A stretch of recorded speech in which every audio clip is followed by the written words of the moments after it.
to episode 3 of our Wimbledon Live, brought to you by Novellus. This is the series where we're going to bring you analysis from inside the grounds at SW19. And as the last couple of days, our segments involved the Soto tennis major moments of the day, the tennis athlete player of the day, our special Wimbledon stories and memories with our special guest of the evening, and then a quick fire round, and then as ever we will finish with our Dear Dan. Any questions that you guys have, please send them in, and I'll be answering as many questions as I can at the end each day. Your chance to try and pick my brains, to ask what you have always wanted to ask us here at Control the Controllables. And as a starting point, our guest this evening is also a Wimbledon champion, 2012 men's doubles Wimbledon champion, Freddie Nielsen. Someone, if you follow the podcast and are part of many of our podcast shows that we bring to you pre and post of the Grand Slam events, then you will find that Freddie Nielsen, a popular guest always, is going to join us. And I think it's a special evening for him to join. You know, some of you might have heard the news on social media that is coming out about doubles on the ATP side. I think we're going to hear more in the next couple of days, but I know it has been made public. So I think having Freddie on to be able to discuss that. And obviously today the doubles also started at Wimbledon. You know, it's always the men's double started today. So many matches played. And then tomorrow we have the rest of the first round men's matches. And then we have the women's doubles also starting tomorrow. But to get us started, our Soto tennis moments of the day. There's lots, as always. The stories keep coming thick and fast here at Wimbledon. And, you know, Yannick Sinner, anybody that watched that, had his 95th career Grand Slam win today against Nuno Borges. Not easy. 7-6, 7-6, 6-4. That's the most ever Grand Slam winning matches by an Italian, by the way. I would expect that that's an Italian man. But that is what my notes say. So I'm going to say Italian man, and if it is Italian man or woman, then even more amazing. And Lerner Tien, the number 16 seed, has gone out, losing to Martin Fucsovics in 4 sets. Tommy Paul was playing on court 3. I was watching that on the balcony earlier today. He went through in straight sets. Davidovic Fokina finally won an ATP event last week in Mallorca, and then he is going strong into the third round. A player that we've said to watch, actually, number 31 seed, Ignacio Buse. He is out, lost in straight sets, 6-2, 6-2, 6-3 to Jensen Brooksby. Now, Buse is a real one to watch. However, maybe the grass courts he still needs. I think these players do need a bit of time on the grass courts. It's hard to come out firing very, very early on in their careers. And one that is a little bit of a pat on my back. You know, if you listen to our previews, we like to big ourselves up with our picks, even though we tend to have rubbish picks. But I did tell you all to watch out for Bartonkova, Czech Republic, and she beat the number 32 seed, Katerina Siniakova, 6-2, 6-4 today. She's good. Watch out for her. I talked about it earlier in the week. I talked about her on the preview.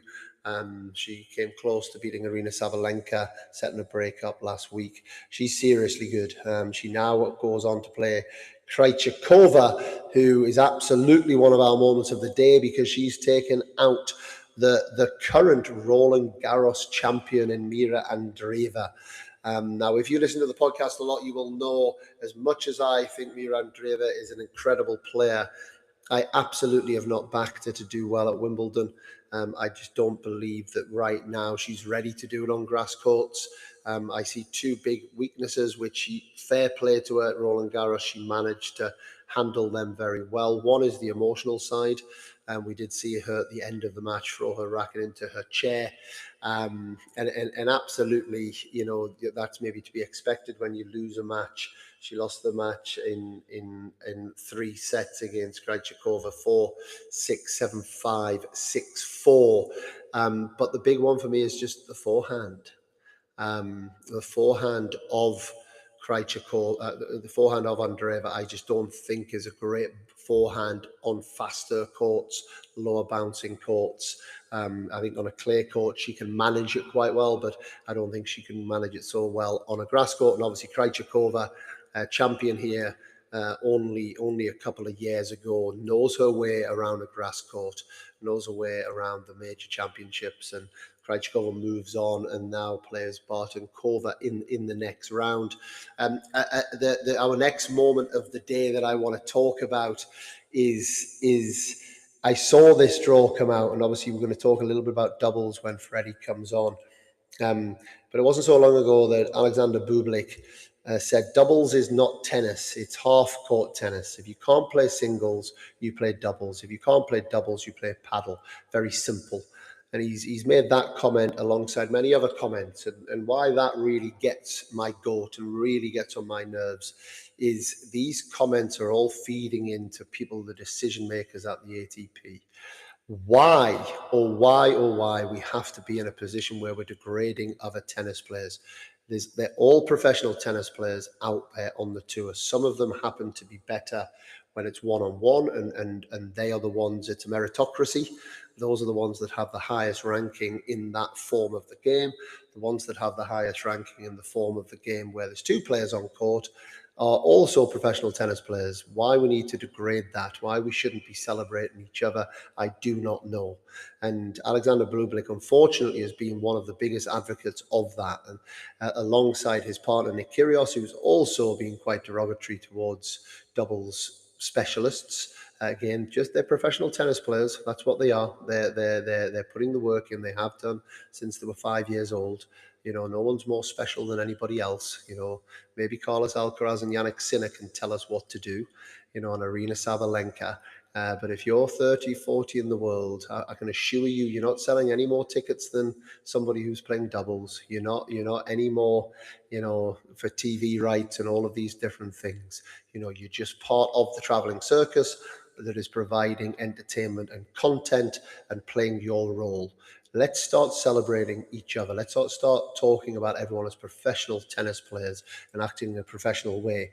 Now, Bublik and Kyrgios did play Aravello and Pavic, one of the best doubles teams in the world, one of the most professional tennis players out there in Aravello and Pavic. They've been doing it for years. And I think that was an interesting one. It was big crowds on the outside courts. And as I would fully expect, Aravello and Pavic won that match 6-3, 6-4. And I tell you why they won 6-3, 6-4, because they're better. You know, when in a doubles match, they are better than Bublik and Kyrgios, full stop. That doesn't mean in a one-off match that Bublik and Kyrgios can't win. Just like, you know, if you put someone who isn't as good at high ranked in singles, you can have those wins. But they are the better team. They showed it today. Kyrgios, as usual, shouted at the umpire. You can find me. I honestly don't care, he said. And for me, just that is a real moment of the day to talk about. The doubles changes that I've mentioned. Now, I do know a little bit more about this. It's not my role quite to bring this out yet because there's more going to be coming in the next couple of days, you know, from the players. But there is something that's been made public, and it was being made public by Lorenzo Accoli, an exclusive on Spazio Tennis on X. Doubles at risk, he said. Yesterday, more or less 50 doubles players met with the ATP and received updates about the future of their discipline.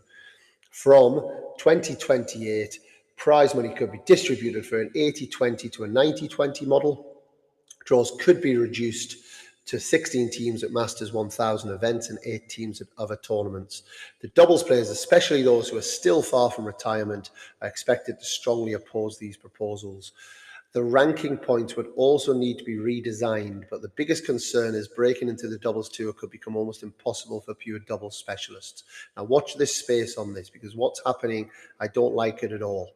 You know, I really don't like it. I don't like in our sport that we have these egos, we have this weak leadership that is allowing these things to start being passed just by egotistical, normally men, that are making these comments that are maybe got jealousy of certain money that's been made, rather than fighting the real fight, which is going up against the tournaments and actually trying to get a bigger revenue share Why are we trying to take money off people? Why are we trying to lose jobs in our sport? We should be trying to create jobs.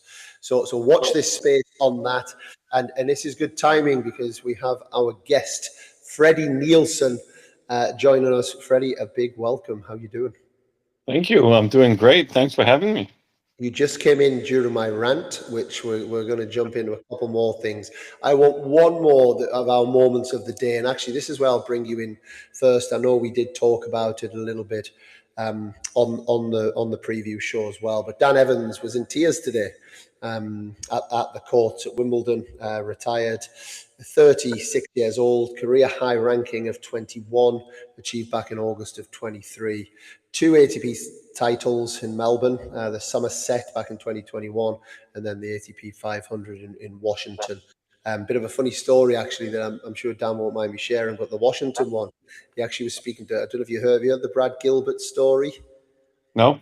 So he's in Washington and he wins his first round, and Brad Gilbert was there. I think he was helping some player at that time. I don't know if it was maybe Jess Pagula or Coco Golf, and he was there, and he said, "Brad, look, you're having a conversation. You know, what do some of these players do at these events?" And he said, "Look, and I might get the drink wrong, but I think he said it was a tequila shot or a margarita. What you need to do, Dan, is you need to have a couple of margaritas, and that'll just tune the tone." So Dan ended up having a couple of margaritas after his first round. And then the next day, he won his second round, and he saw Brad in the bar back at the hotel. And Brad gave him the little nod and said, "More of the same tonight, Dan." And Dan made his way all the way through the ATP 500 event, drinking two margaritas every night. Some would argue maybe that was less than he used to drink at some tournaments, but the two margaritas got him through. What he said after the match, you think of your family and all the sacrifices. I was one of the lucky few who got to play here. Everything was worth it in the end. Anyone thinking about putting the work in, it's absolutely worth it. And I think those are nice little sentiments that Dan's made at the end of a great career for the young man. He's only 36 years old, but I think it's nice for him to leave those words with us as well. Absolutely. I mean, people tend to focus a lot on what it takes away. And I, for one, I've always said when people have asked me about it, that it gives you so much, and every choice comes with a with you losing something else, and I couldn't agree more with his statement. I mean, it's totally worth it. And people ask me, "Oh, well, what if your kids want to play tennis?" And I'm like, "Yeah, great on them." I'm like, it's well, how can I say they shouldn't do something that has given me so much? And I'm happy to hear that it's given him much. He also does seem like a passionate guy who wouldn't be doing it if he wasn't really into it. So that's nice to hear. And also, Freddie, we've been through the moments of the day, our Soto tennis moments of the day, but one, we did talk about it on the preview. Now, as I mentioned in the preview, I think your statement was the hot take that you left us with was it was going to be the year of the Brits. I think it was. I mean, I must have been hot in my head from qualies because from the actual hot weather because that seemed to backfire. Right, that was a poor take. Wow. Not 0 for 10 on day one. I mean, maybe the if you will the pressure of Wimbledon. I underestimated it for how tough it can be on the Brits. It seemed in history it has seemed to make it difficult for many Brits, but I genuinely believe that it seemed like there was something else going on. Egg on my face, though. And one of the ones that, I mean, I had egg on my face during Roland Garros. I definitely didn't fully back Andreeva to win the title. I know we mentioned it, but I actually said I think the forehand is going to let it down. It's a shot for me that when I think about winning the biggest of events, I always have this kind of saying in my head. It's actually, I link it to England football team who've just scraped through tonight due to the genius of Harry Kane. But you can't protect yourself to a big title. No. Now you might be able to do that maybe. like under 14s, we all probably did it sometimes, right? We kind of protected ourselves to a title where we were the favourite. Maybe Rafael Nadal at Roland Garros could protect himself a bit to a title because he was so much better than everyone on clay. But in general, you have to go and grab it, right? You have to go and win it, play to win mentality, go and get it. And when I've watched Mira play, I've always just felt that forehand, a bit like Alexander Zverev on the forehand as well, it gets quite protective. It doesn't go and grab titles. But I certainly felt for Andreeva going into Wimbledon, and we just talked about it before you came on. The grass court are not suited for that, and I think so you were seeing the 2024 champion Barbora Krejcikova on the other side of the net, who just hits the ball like a bullet through the court. Wasn't the perfect draw for her, but she's gone out today 6-4 in the third set. Yeah, and that's where I think, even though it's slowed down so much and all the facts and the stats of grass say that the rallies are the same length as everywhere else, it is still one of the surfaces where you can expose things like this, right? The low bounce, you can make the ball skid in fast to a shot like that. And just like with Andre, when you mentioned Zverev as well, he had a tough time in his first round against blocks. So it is kind of more possible to exploit a technical, I wouldn't say flaw, but maybe kind of shortcoming on the grass still. I think, and I think it's quite nice actually that there's still a little bit. I don't think it's enough, but there's still that you still see the element of the surface play in that way. And moving on to our next topics, Freddie, and we shared a couple of text messages before. I didn't know if you'd heard about it. Obviously, we have talked about Aravello and Pavic beating Bublik and Kyrgios, which I think was quite an apt match today. That was maybe, as you came on, I was having a bit of a rant on just basic. Can we not just celebrate people being professional tennis players? Can we not just want to celebrate each other and give more spaces for people? And why are we doing this? Because the news, and I don't want to go massively into it, because I'm only talking really about what I shared with you that's been made public. But it seems like there's serious movement now happening from the ATP. So people understand this as well. You have ATP is obviously separate from WTA and separate from Grand Slams, and the councils that are run, that are, I guess, a big part of the decision making process. With the WTA actually on those councils, you actually have quite a bit of player power. And they've set that up in the way, I don't know if you knew this, Freddie, but they've set it up in the way with the WTA that no decisions are made without the player representatives on the board having input. So it's a big job. If you're on the council at the WTA, you are actually dealing with a lot of things. Now, on the ATP side, really the players' representatives, which I believe are Vavasori and Aravello for the doubles players, they don't actually get spoken to about what decisions they're looking to make. They get spoken about what decisions have been made. So it's very, very different, in terms of the position. And I guess what we're starting to hear is that there's maybe some news coming out that they are starting to make some changes. We're looking at the prize money being changed in 2028, looking at the draws being reduced, looking at the pathway into the ATPs just being based on a singles ranking, no longer a doubles ranking, which technically, and the way I see this is some countries have this rule where in 1 year you have to be 18 to smoke cigarettes, the next year you have to be 19, the next year you have to be 20, the next year you have to be 21, and over 60, 70 year period, that's going to make cigarettes extinct because nobody's going to be old enough to be able to buy them.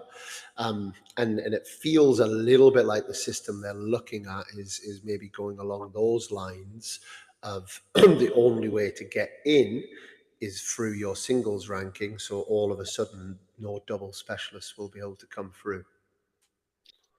Yeah, I mean, I've been pretty resigned to the fact that it has seemed for a long time that the governing bodies of tennis, they don't really want doubles. the tournament directors don't want doubles, and I've kind of mentally been, um, yeah, accepting that it's gonna happen sooner rather than later. And I find, for me personally, it's always a little bit difficult to talk about these kind of things because I feel like I'm in the minority here, because people will throw numbers and stats and supply and demand and all these things at me, and I don't really care about that too much when it comes to decision making. And for me personally, I kind of feel we gotta protect the sport, and then I'm absolute okay taking a hit financially, which I don't believe it. I mean, if you market it well and stuff, I think you can absolutely gain the same out of having doubles, and you can sell it to whatever betting rights there are, the same way that you are selling challenger matches for betting rights and all that. But it's a sport. I know it's entertainment, but it's sport as well, and I'm very, very pro the sports side. I mean, if, to me, it's a little bit like if the marathon started getting uh, unpopular, we just let's just run 10 kilometers because then it's quicker. We can show it on TV. The marathon is the marathon, and tennis is tennis, and singles is singles, and doubles is doubles, and to me, it's part of the whole package. And I would always try to make it like that and take the hit. But I know that I'm in the minority. I also understand a lot of the arguments about ticket sales and people coming out to watch and whatnot. But I don't really care too much about that. I think you have your product and you make the most of it, and then whatever that is, then you try to make it work. And if you don't believe in the project yourself and you're not able to sell it to the rest of the world, then how is the rest of the world gonna believe that the product is worth it? I mean, I think it's a real shame, and it feeds more and more into. We see it everywhere in the world, right? Money talks. You're not in it for the sport. You make changes for to be able to sell and generate more revenue, not for the betterness of the game. And I think it's everywhere, and I think it's quite sad. I don't particularly like it.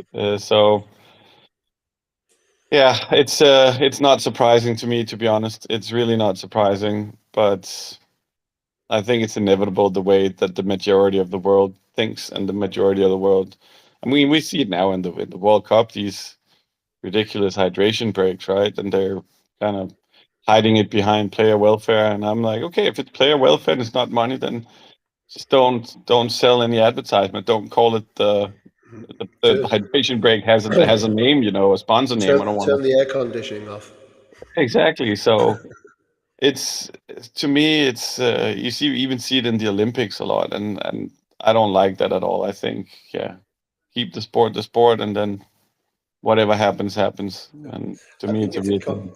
I think it's a conversation me and you could have for 2 hours, right? And this is Yeah. a relatively short podcast, but it's the only point I'd just like to make on it. I think the fact that the sport is in a place where there's in-house fighting amongst the players is the wrong place for the energy to be going. It's the wrong place for the greed to be going, or the if it is this is financial, which it is, right? And it's about a certain set of players believing they're entitled to a bigger pot of the money because they don't value, and for some reason they degrade another set of players, and they've got enough people in leadership roles that are probably a bit jealous that they weren't making that money, when they were playing. So Mm. so and they happened to be on the side of a certain set of players. Rather than, I go back to this thing, is why are we not all celebrating and pushing the sport forward together? And because actually the biggest fight to have here is actually with the tournaments to get a bigger revenue share. That's the harder thing to do, right? If you make your product, market your product so well that you are in a position of strength, but also have the right conversations that you are pushing to get, like, we know, like Wimbledon's for like 14.9% that Wimbledon are paying out of the revenue, right?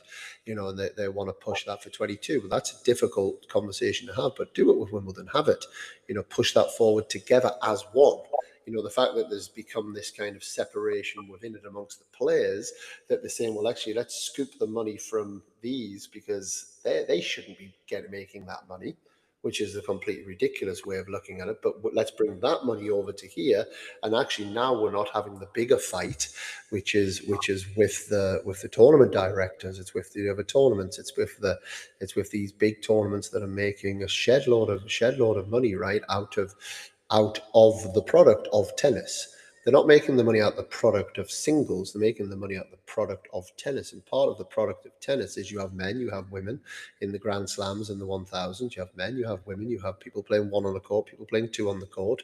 You have some superstars, you have players who are playing against superstars. You have exciting matches, you have easy matches. You have like a bunch of it all goes into what the product of tennis is. And I just would like to think that the players could stick together and create a better product, get the narratives out there, get the storytelling out there, sell the sport even more, and then have the hard-hitting conversations to get more money coming into the sport so we can professionalize the sport. This feels like a bit of an easy option and a bit of a weak leadership option driven by greedy egos that are influencing the decision makers.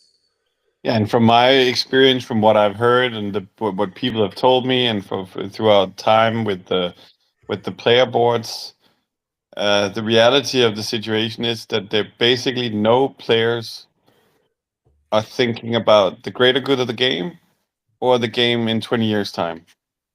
They think about how can I benefit right now, and then what else happens, they don't really care about. And I think I think you can kind of understand that to a certain degree, but it's also a shame. So when you say that people should come together, yeah, I don't disagree at all, but it's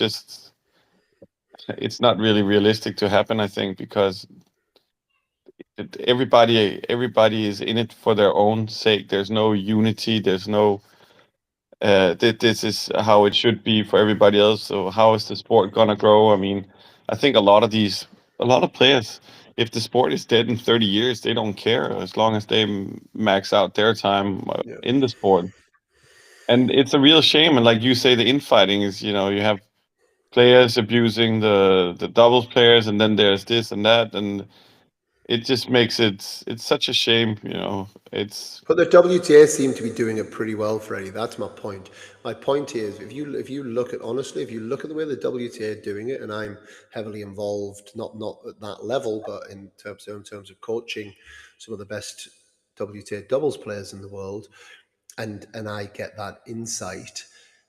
There is real positivity, and from the leadership within the WTA, they love how doubles is going. You look at the WTA social media channels; they are definitely doing a better job. They could still do a better job, but they're doing a better job of the marketing that they're doing. They really are.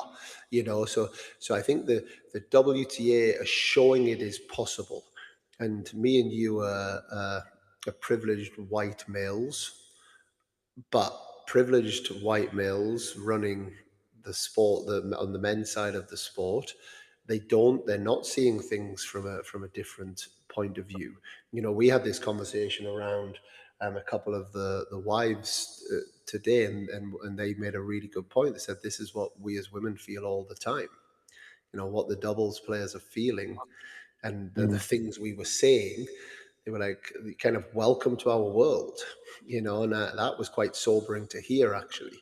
And I think that's the bit that this carries for me, because I do strongly believe that this is heavily linked to male ego, and this is heavily linked to male entitlement, ego, inability to see the world out of other people's eyes, and that makes me feel a bit sick. That's the bit that goes to my core. We could talk about this for hours. We'll maybe talk about it more. Obviously, there is going to be more news coming out, I'm hearing, over the next few days. Maybe we're not fully on the ball. Maybe the social media channel, the social media post that we read out isn't exactly correct. But there's definitely movement. There's definitely obviously something we feel passionate about, and I feel very passionate about the future of our sport. And I don't like to break it down into singles, doubles. It's just I want it to be very much, let's professionalize tennis and let's give more and more people opportunities, and certainly let's not lose anybody's job. You're here because you're the Wimbledon champion, Freddie. Wimbledon champion 2012. And this 14 years on. It's not to highlight my poor hot take this early in the conversation, so you can set up for the preview how bad it was. No, it's not. I don't want to. I'm not. This is not for me to take you down. I'm privileged to have you coming on the podcast. These couple of weeks. To have you guys, amazing guests, to share your stories, and So I want you to take me back to 2012. I know it was an unbelievable run. I know there's lots. We did actually about a 4.5 hour podcast when we started the podcast with yourself and Johnny Murray. So we kind of went into all the details. So let's kind of dart right at it. You're now finals day. You're on the center court. You find yourself in a position where you guys are serving for the match. You 5-set match. You've got this wild card into the event. You've beaten some top teams. You've beaten the Bryan brothers in the semifinals. You've gone on this amazing run, but now it's real. So tell me about that moment, how you and Johnny handled that moment, and any little stories that came along that way that you reflect on. Yeah, like you said, so much had gone on, and it really was a roller coaster ride. That whole final. I'm not going to go through the whole lead up because there was so much, but just small things like you can't warm up on center court, right? And we had that day we had been given a kind of chance to get in and see the court from court view, so that it wasn't going to be completely new. But when we walked from the locker room to the court, I remember thinking, I don't think I've actually walked this way. I mean, I can't remember if I was the first or if somebody was front. I'm not entirely certain I know where I'm walking. And that's how the day started. And then we walked on, and for 1.5 sets, it felt like they were absolutely destroying us. It felt like they were hitting the ball 10 times faster than we were. Then all of a sudden, momentum changed. They could close out the second set. Or at the end of the second set, we were up. We served first, so we got to 5-4, and it felt like they got a little bit tight. We got a lucky game to get to 6-4. It felt like momentum completely changed from then. I got injured. There was a bit of rain after the third set, so there were injury times, and we had to wait for the roof to come on, and we were up 5-2 in the fourth set breaker. I served at 5-4. We lost 2 random points, and we lost that second set, but by then there was a big crowd and the atmosphere was there. It was really massive, and I was feeling great. I wasn't too upset about it actually. And Johnny went to the bathroom, and when he came back, I was kind of thinking, I hope he's not too disappointed, because I'm still pretty confident, and he was not bothered one bit. And he came out in the first service game of the fifth was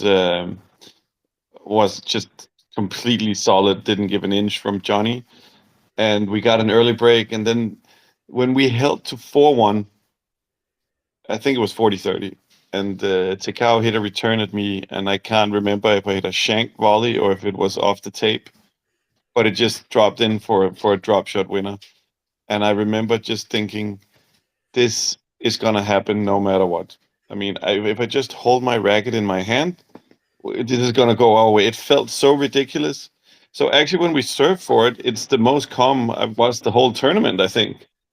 And I was almost too calm because, first of all, we was there at 5-3, and I was really embracing the moment, and I was kind of thinking, what do you say in these moments? And we had a running thing going from the semifinal where we played on court 12, which obviously wasn't the biggest of courts. To the Bryans didn't really appreciate that too much, but we were still like 2 kids who got to go to Disneyland for the first time. And I mean, he played many more times than I had, but it was still my first competition. So we were sitting there, and from court 12, you have a very nice view over the facade of center court, which is obviously, you've been there, and the people that have been there know it's beautiful. And we were kind of just sitting, talking about how nice it was here, and and I think it was Johnny who said, because back in the day there was a advertisement campaign for Carlsberg where they did the most insane nightclub and they did the most insane goal celebrations and they did the most insane roommates, and the play at the end of the advert was, we don't do goal celebrations or roommates or nightclubs, but if we did, they'd be the best in the world. And so Johnny just go, yeah, if Carlsberg did tennis clubs, huh? And and then at 5-3, I was so calm. And I felt so good, and I was just ecstatic. I was convinced we were going to do it. So I was very in the moment, and I just told Johnny, hey, if Carlsberg did moments to live for, just to acknowledge the situation. And like I said, I was so convinced that I almost messed it up for us, because I think the first rogue move of the whole tournament, basically at 30-15, and it's just like, all right, settle down, don't get carried away. You still got to get it over the line.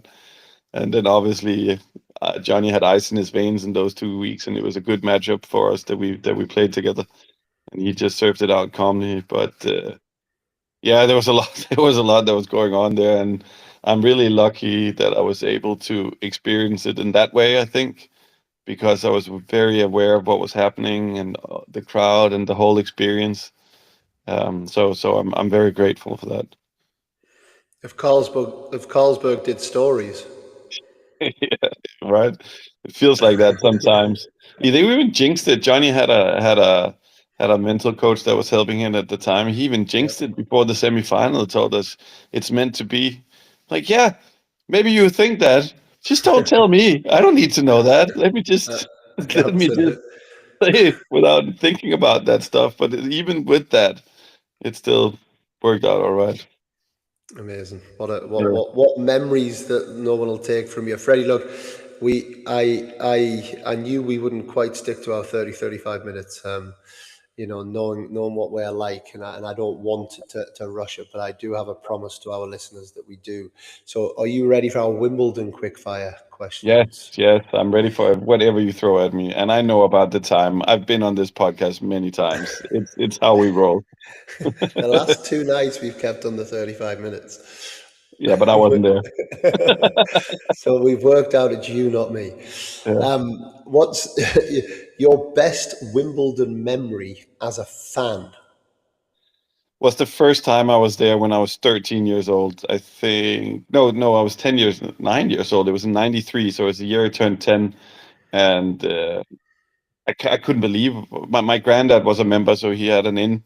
So a few times we would come over, and I think that was so I was so lucky, and I was also a little bit of a special kid in the sense that I was so into it. I would study the order of play. I knew some players back then that I don't know now. I've seen some video clips of me or writing about some players, and like who is this?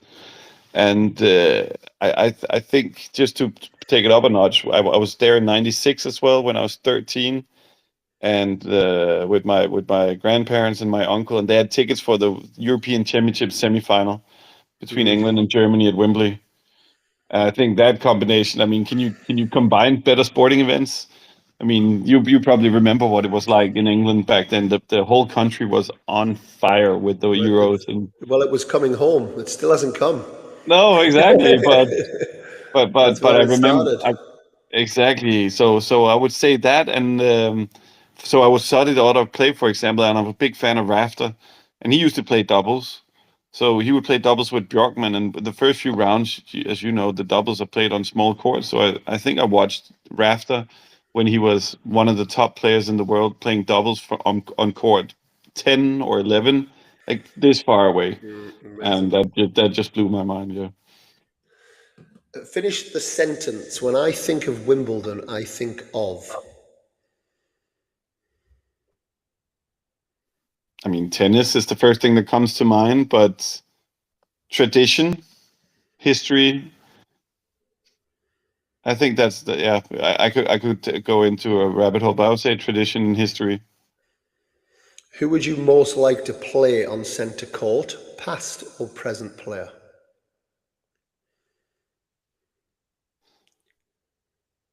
Roger.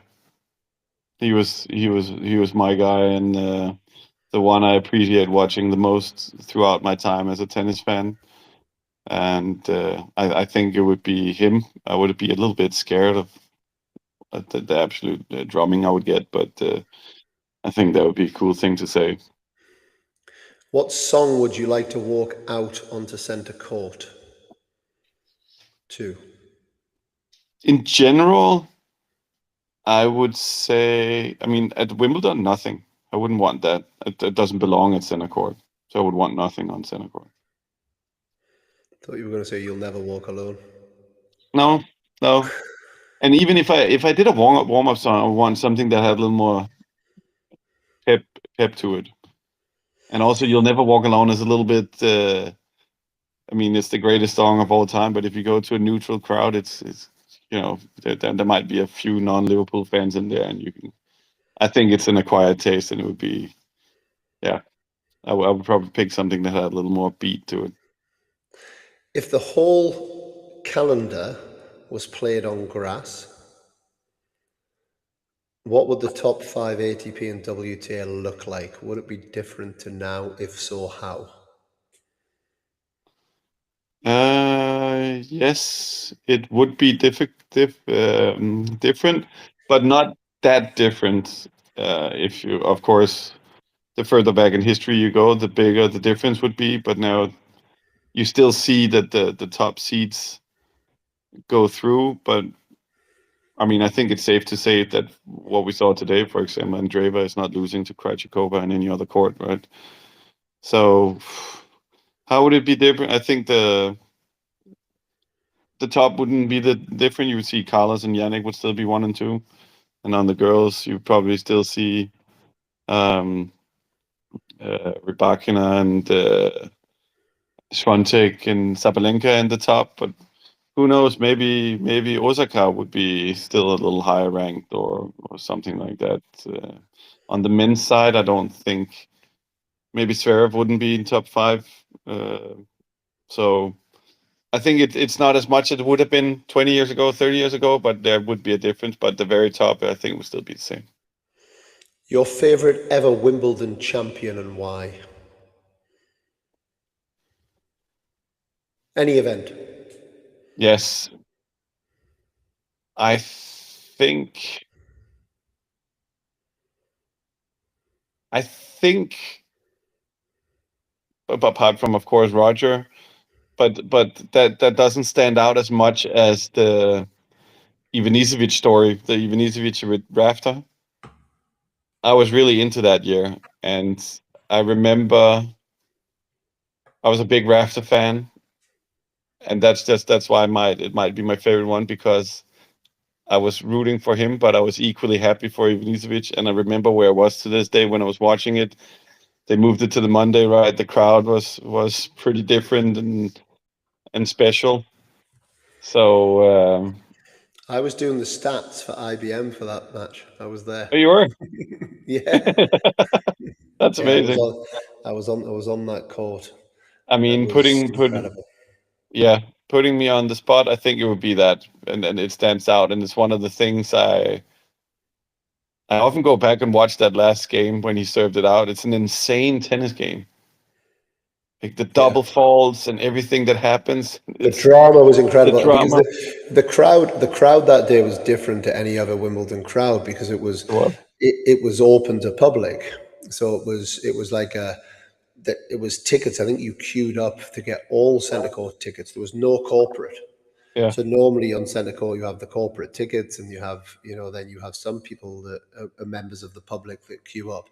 But this was like an it was lively. opportunity. No, no, no. This was like the opportunity of a lifetime for people to get in. I think they charged like £10 or £20 for a ticket or whatever it was, and it was like this opportunity to see a Wimbledon men's singles final that nobody would normally have.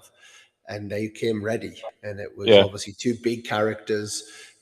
Half the stadium probably fancied Pat Rafter. The rest, loved Ivanisevic and his story, and he's a wild card, and he'd had all of these big events. He's a big character in Wimbledon. It was, yeah.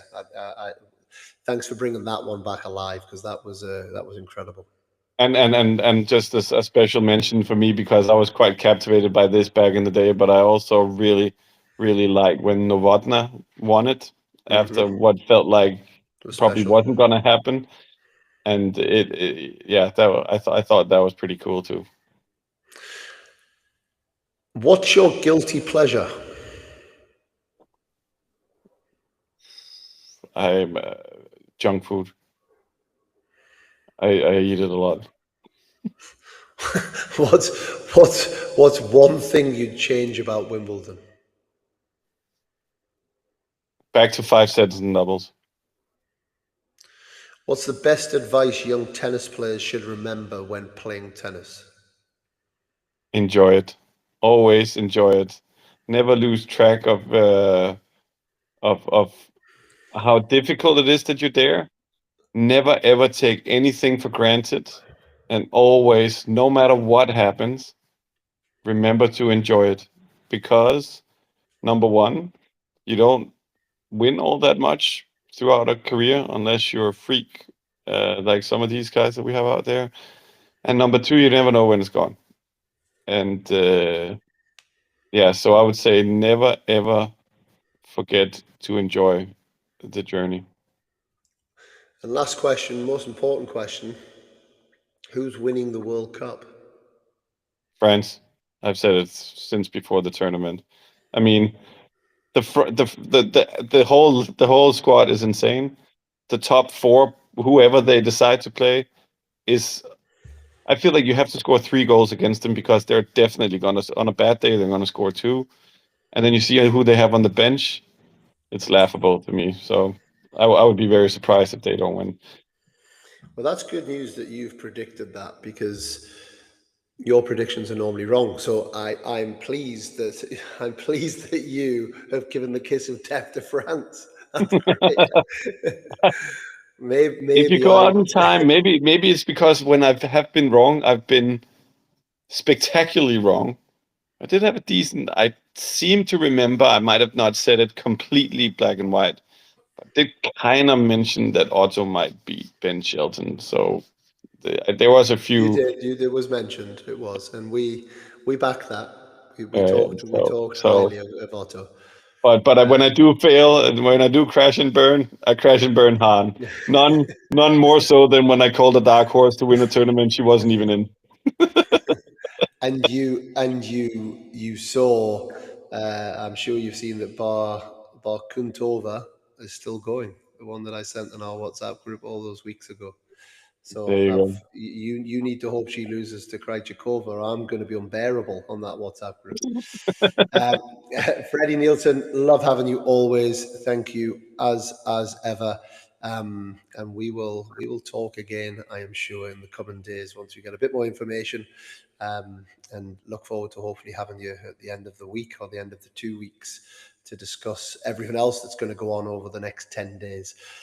You can jump off now. I'm going to just finish off with my last couple of things. We'll speak soon.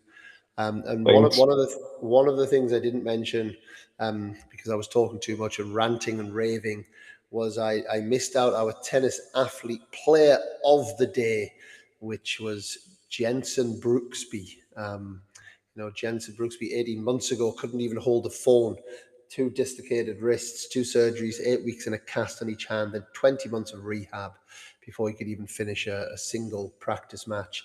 Today, beat Ignacio Buse 6-2, 6-2, 6-3 in straight sets to reach the third round of Wimbledon, where he now plays defending champion Yannick Sinner. So yeah, big story, and it's not just a tennis story.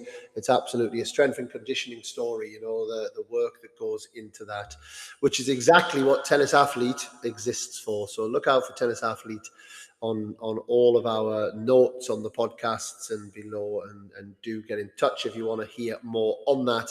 Our last section of the day is Dear Dan. Dear Dan questions. We've got a couple questions coming in. I do see a question coming in here online as well that I want to get to, because Betty Stolk has been a big supporter of the podcast over the years. So Betty, thank you for listening as ever and commenting. I think this is for Dan Evans. Thank you for your great career, and what's the best memory of Dan on court. Did it feel a bit comforting Many players and fans didn't find it correct that you didn't get a wild card at any of the UK tournaments or Wimbledon. Obviously, I can't answer that for Dan Evans, but I know he wasn't overly happy. We did address this actually on the preview before the podcast, before Wimbledon, and obviously celebrating the amazing career Dan's had and what he's given to the sport. And we've talked about it earlier tonight. Maybe the timing of announcing, my thoughts on this was I felt he actually announced his retirement a little bit late. And I think he announced it to probably try and force getting the wild card into Queens and maybe Wimbledon. And obviously you can talk about whether he should or shouldn't. If he wasn't retiring, he probably wouldn't have got those wild cards. He'd won one match since September. But when you start looking at the sentimental value of that and what he's given to British tennis, then absolutely he should. But I just think he should have announced it earlier to allow time, one, for him to get into better shape, two, for him to be able to have the relevant conversations and the planning for the tournaments to be able to give him that opportunity. So, but well done, Dan Evans, on a great career. And we got one here. Hi, Dan. What separates a top 1 to 5 doubles player compared to a 50 to 100 player? And this comes from Max. Good question. Obviously, it depends, right? It depends on the individual. But I would say, doubles, even more so than singles, comes down to smaller, finer margins. We're talking about it was absolutely, if we take the situation of doubles where you can often win a match and lose more points, especially outside of the Grand Slams, when you have the sudden death juices and you have the match tie breaks, it's massively important that every single point counts and all of those details. So the players that are relentless, the players that have the best structures, identities, understand their game, understand their plays, aren't going too rogue with that, aren't just going off feeling, but actually really understand and then train that way as well, because doubles is offense and defense always. It's very little neutral. So training to that level, setting your standards very high, because you're going to need your standards. You're going to need your standards of hitting your spots on your serve. You're going to need your standards of, if you've got the ball in your strike zone, hitting a good return. You're going to need your standards of finishing the point when it's there to be finished. And if you don't put that work in on a daily basis, you're going to get caught out. And it's why we see a lot of these players that predominantly play singles, when we see them on the doubles court, they struggle because they give 1 or 2, 3 volleys away in a set or a game. They maybe don't quite, they're not used to maybe hitting the return so wide on the court or so low over the net. It's a different type of return. So to really, the top players in the world have absolutely nailed down this system, the way they're playing, the territory, the positions that they're getting in. And when you go down the rankings, you tend to see people haven't quite got that nailed down yet. There's maybe a few too many errors. You're not hitting your spots on the serve. You're missing returns in big moments. You're not clinical enough with your finishing volleys. So it's really a matter of that relentless work that goes into it. So, but thank you for your question. What has gone through your head as a coach as you get ready for a final with your players as a coach? This is from Barry. This is Barry from Oxford. Look, I'll tell you a little secret. Like, as coaches, we get nervous, right? But we can't show it. It's very much, as coaches, we've got to be an image of calm. I strongly believe that. I think if players can feel our nervous energy, we're not doing our job as a coach. That's not for us to pass that on to the players. But of course, we're nervous. We want to win. And if it's a Wimbledon final or a US Open final, or these big major events, that you are part of a historical event. You're not playing. When people say well done on well done on winning the US Open, I didn't win the US Open. Players that I coached won the US Open. But you are obviously a big part of that, or a part of that. We're fully aware of the history of the sport. We respect it massively. So one, we feel privileged to be a part of that, but two, of course, we do feel nerves ourselves. And that is the things going through your head. Have we prepared right? Have I given the right information? what are the final, I always think, what are the final things that you're going to say to the player? Does it affect the mindset of the player? Maybe it does, maybe it doesn't. Some days it does, some days it doesn't. But you just want to make sure that you are ready to give those real clear messages, but not just the message, but the tone of the message. Is this a time where I'm going to go? I know that semi-finals of US Open last year, I was really strong with the team, and I had 2 or 3 tactical messages that I wanted them to just be so clear on before they went on that court. Before the final, my message was more just, hey, I trust you. We've gone through the match. You know the plan. Go. Just go and express yourself. So trying to get the right timing of that, I think, is something that's massive.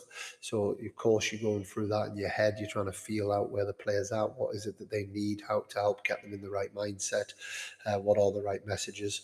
and then it's up to them, right? You're feeling every point and emotionally attached to the matches that's going on, but ultimately you're not playing the tennis match, but so you kind of go through that a little bit as a fan, but you've got to stay emotionally detached, and it's an amazing experience. I feel very lucky to have experienced it quite a few times, and long may that continue, that I get more of those experiences, but you still feel the nerves.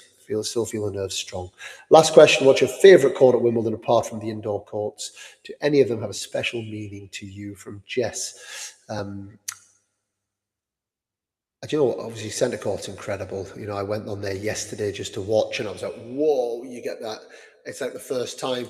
I'm a kid going on there for the first time every time I walk on that court. Different to any other court in the world. So have to say centre court first.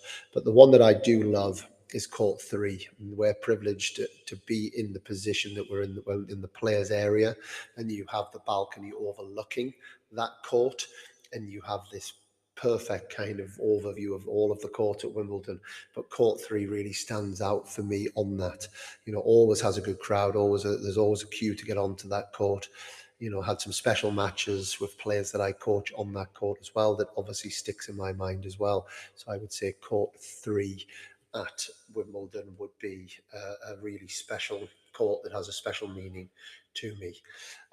Guys, thank you. It was a little bit longer than I wanted, but I think the value that Freddie brings, it's well worth having him on for that time.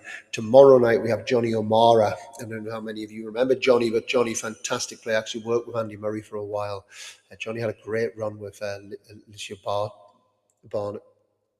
Barnett 2 or 3 years ago in the mixed doubles, where they won some big events. He was a big character, played amazing tennis. Looking forward to hearing more about that story from him, and also rounding up day 4 at Wimbledon, which promises to be as exciting as the first days at the event have been. So thank you for coming on. Thank you for your questions. Sorry if I didn't get to every single question this evening. We'll try and move some of those to tomorrow evening. But until next time, I'm Dan Kiernan, and we are Control the